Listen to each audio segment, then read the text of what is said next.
네, 안녕하세요. 영선대학교 부동산대학원의 서정열 교수입니다. 요즘에 조각투자 또는 부동산 플랫폼 이런 얘기 들어보셨나요? 특히나 우리 MZ세대들이 부동산 플랫폼을 많이 찾습니다. 그리고 그림이나 아니면 부동산에 대해서도 조각투자한다 이런 얘기들을 많이 합니다. 과연 MZ세대가 하는 조각투자 또는 부동산 플랫폼이라고 하는 것이 어떤 내용인지 오늘 알아보는 시간 갖도록 하겠습니다. 네, 말씀드렸던 MZ세대가 조각투자한다, 그것도 부동산을 조각투자한다, 참 어떻게 이해할지 애매한 단어이긴 한데요. 조각이라고 한다는 건 우리가 피자 먹을 때 어떻게 합니까? 피자를 먹을 때처럼 조각 난다는 얘기입니다. 그러니까 전체를 매입하는 것이 아니라 그 전체의 일부를 조각낸 것들을 부동산 플랫폼을 통해서 투자한다 이렇게 이해하실 수가 있는데요. 일단 한번 구체적으로 그 내용을 설명해 드리기 전에 과연 MZ세대가 그렇다면 왜 부동산 플랫폼을 통해서 조각 투자할 수밖에 없느냐. 그 배경에는 최근 들어서 갑자기 올라간 집값이 큰 영향을 차지하고 있는 것이죠.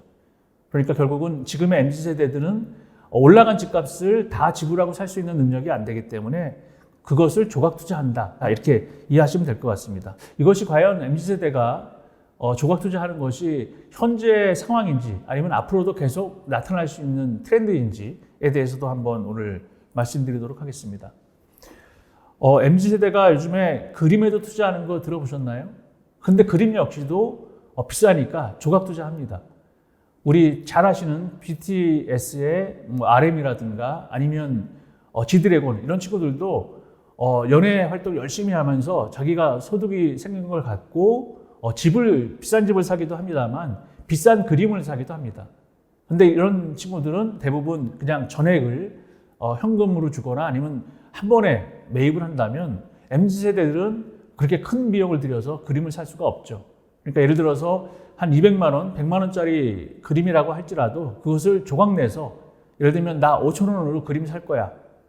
그런데 5천 원씩 사고자 하는 사람들이 많다면 100만 원짜리, 200만 원짜리 그림을 조각 내서 살 수 있는 것이죠. 바로 그것이 조각 투자라고 하는 것인데 최근에 MZ세대가 그 코긴타기 하는 것처럼 한번 여러분들 제가 질문 드려볼까요? NFT 그러면 어른 세대는 어떻게 답을 할까요? 대체 불가의 토큰 이렇게 하시면 꼰대입니다. NFT는 그야말로 그냥 NFT예요.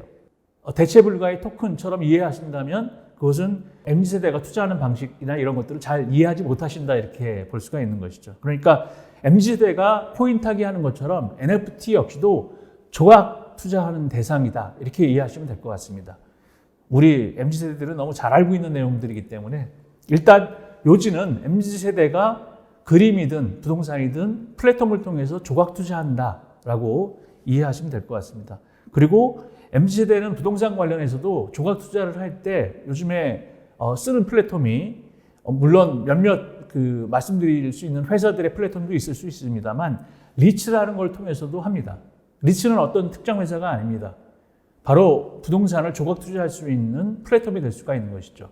그래서 특정 회사가 운영하는 리츠라고 하는 상품을 매입하게 되면 주식이랑 똑같습니다. 액면가 5천 원 정도를 갖고 특정 부동산을 매입할 수 있는 리츠 회사의 주식을 산다 이렇게 이해할 수가 있는 것이죠. 그러니까 만약 리츠가 어떤 건물들을 부동산을 샀다 그러면 그 건물들을 전체 다 매입하는데 엄청난 비용이 들기 때문에 다 살 수가 없으니까 소위 n분의 1을 하는 겁니다. 그 n분의 1의 조각만큼을 내가 투자하는 것이고 이익이 생겼다면 그 투자한 n분의 1만큼의 이익 배당을 내가 받는다라고 이해하시면 되겠죠. 그것이 요즘에 MZ세대가 부동산 투자하는 방법입니다. 왜냐하면 올라도 너무 올랐기 때문에 그 부담되는 가격을 다 지불하고 살 수가 없기 때문에 MZ세대들이 할 수 있는 방법을 또 다른 업체들이 리츠라든가 아니면 NFT 또는 조각 투자할 수 있는 또 다른 상품들을 계속 지금 관련 회사에서 만들어내고 있다 이렇게 이해하실 수 있는 부분이 되겠죠. 결국은 MZ세대는 기존의 부모 세대와 같은 방식으로 부동산 투자하지 않을 거다라는 겁니다. 왜냐하면 지금의 MZ세대는 취업하기 어렵죠. 결혼하기 어렵습니다. 출산하기 어렵습니다. 그래서 3포죠. 연애, 결혼, 출산했기 때문에 3포고 모든 것을 포기할 수밖에 없기 때문에 M포세대라고 할 수 있는 거죠. 이 M포세대가 지금처럼 올라간 가격의 아파트를 부모 세대처럼 매입할 수 있다?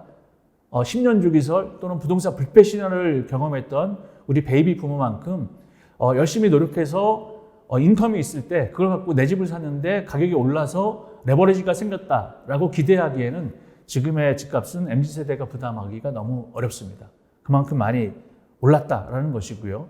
결국은 부모 세대보다 못 살게 되는 최초의 세대가 또 MZ세대라고 우리가 이해한다면 그런 MZ세대에게 부모 찬스를 쓸 수 있는 일부 MZ세대도 있을 수 있겠지만 상당수 2030 세대는 부모 세대처럼 올라가는 집값을 내 돈으로 부담하면서 살 수 없다는 그런 관련된 내용도 한번 이해하실 수 있는 기회가 되셨으면 좋겠습니다. 그만큼 2030 세대가 내 집을 마련할 수 있는 조금은 편한 사회, 좀 안정적인 사회를 원하는 것도 2030 세대가 갖고 있는 꿈이다, 희망이다라는 말씀 드리면서 오늘 말씀 마쳐야 될 것 같네요.